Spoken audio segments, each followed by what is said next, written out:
Guys, check ko yung aming chili garlic. Tingnan nyo, papaubos na naman. So, kailangan na natin gumawa. Sobrang lakas talaga namin dito. So, unahin natin yung garlic. Labas natin yung food processor. Tapos, hilingin lang po for few seconds.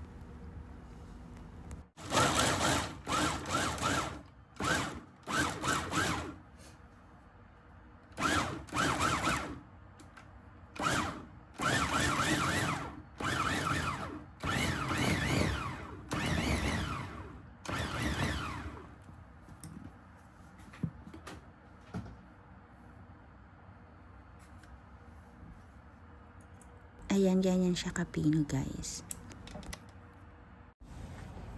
Oopsie, suot ko lang to. Nakalimutan ko ang aking uniform.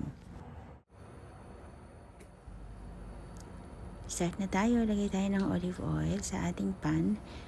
Gamit po tayo ng stainless steel as much as possible para healthy. Siyempre, unahin natin ang ating garlic.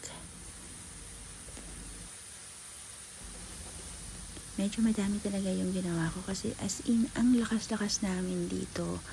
Pwede kasi siya sa kahit simpleng pasta na papasarap niya.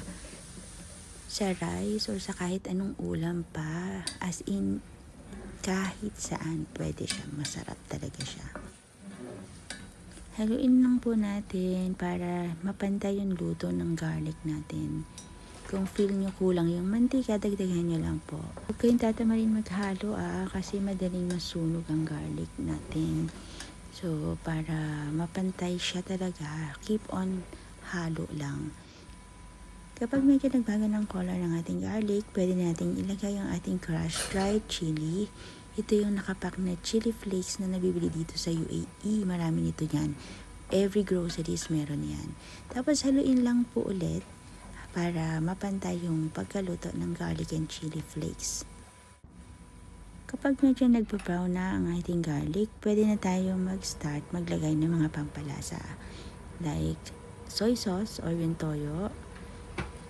Medyo tantiameter lang po ang ginagamit natin dyan. Ito yung seasoning with oyster sauce. Naubusan kasi ako ng oyster sauce. So, pwede na din to. And then, ang ating liquid seasoning. Guys, ito naman yung favorite ko sa lahat. Ito yung sesame oil. Sobrang lakas kong gumamit nito. Super bango kasi niya. Iba talaga yung nabibigay yung aroma sa mga food, sa mga lutuin. Kaya yung mga Koreans, Chinese, ang hilig din talaga nila dito kasi yung bango-bango. Next, lagyan natin ng chicken seasoning. Huwag kayong matakot gumamit nito kasi konti lang naman yung kailangan natin at hindi naman natin uubusin itong ng isang harapan. Siyempre, ground black pepper. Ito dinadamihan ko kasi talagang gusto ko ng mahang.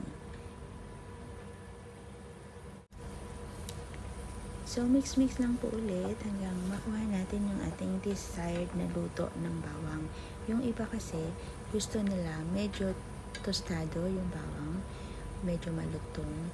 Yung iba naman ay medyo light lang. Ayaw nila ng nalalasahan na sunog yung bawang. So, kapag okay na yan sa inyo, i-ready nyo na yung sugar, yung brown sugar. Kasi medyo sa huli ko siya talaga nilalagay. So, nag-prepare ako dito ng mga 2 tablespoons na brown sugar. Ayan. Haluin lang natin ulit para pantay yung distribution ng sugar. Nga pala, lahat ng ingredients guys ay depende sa inyo, depende sa panlasa niyo. So, pwede nyo i-adjust according sa gusto nyo. Para sa akin, okay na to. Kaya, pwede ko na itong palamigin. Afterwards, ay i-transfer sa ating jar and enjoy. Thanks for watching guys. That's all for today. Ciao!